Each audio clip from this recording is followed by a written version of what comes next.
Dishwashing Liquid Fabric Conditioner than a liquid detergent! Yay!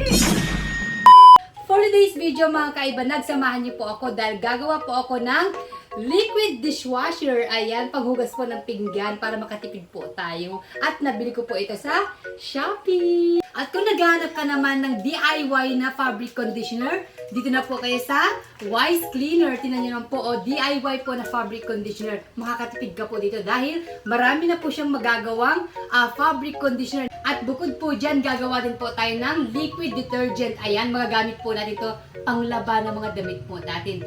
DIY din po siya. Gamit ang Wise Cleaner. Gagawa na po tayo. Samahan niyo po ako. So, ito po ang unahin natin. Gagawa po tayo ng liquid dishwashing. Ibubuhos ko na po siya sa 12 liters na tubig. Ito po, gamit po ang Wise Cleaner. Ayan, bili na po kayo. Nasa comment section po ang link po nitong Wise Cleaner. Ibubuhos na po natin.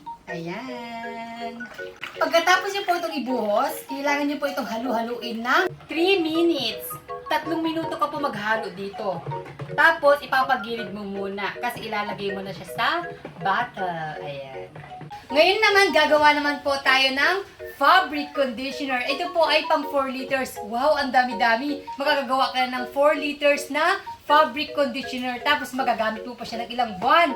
Wow, ang bongga talaga nitong Wise Cleaner. Mabibili lang po ito sa Shopee. Nasa comment section po ang link. Hindi ko lang po alam kung magkano ang price. Pero, napaka-affordable daw po dito. Kaya, i-check nyo na po ang link sa comment section. Ngayon po, ibubuhos ko na po ito sa 4 liters na tubig. Ayan. Ito po, meron na po siyang tubig. Ayan. Ayan, ibubuhos na po natin yung ating fabric conditioner. Wow, magagamit mo na ito ng ilang buwan kasi 4 liters po ito. DIY po. Gamit ang Wise Cleaner. Ayan. At kung naghahanap naman po kayo ng liquid detergent para sa mga damit po ninyo, naghahanap po kayo ng magandang sabon, ito na po, subukan nyo po ang Wise Cleaner na detergent. Ayan. Ang gagawin nyo lang po, titimplahan nyo lang po siya. 4 liters lang din po itong 1 sachet ng DIY na Wise Cleaner. Bongga po siya kasi magagawa na po kayo ng 4 liters na liquid detergent. Kaya anong hinintay nyo? Subukan na po natin, gawin na po natin ito.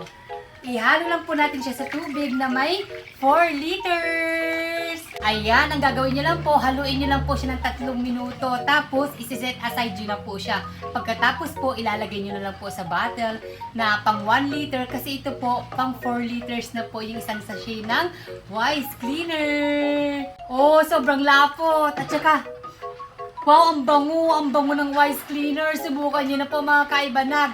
Ano po pong hinihintay nyo? Pumunta na po kayo sa comment section. Nandun po ang link nitong Wise Cleaner. Mag-order na po kayo. Promise, hindi po kayo magsisisi. Ang bango-bango, tapos affordable pa po. And then, makakatipid po kayo ng mga fabric conditioner, detergent, at liquid dishwasher. Ayan. O sa mga mamshi natin dyan, no kaya ano pong makatipid, subukan nyo na po ang Wise Cleaner. Dahil ang Wise Cleaner, bukod sa makakatipid ka, super affordable pa at napakabango pa po mga kaibanag. Tingnan nyo naman po ang nagawa ako, oh. Super ganda and legit po yung sabon. At ang bango po ng fabric conditioner. Kaya ano po pong hinihintay nyo mga kaibanag? Check nyo na po sa comment section yung link po nito.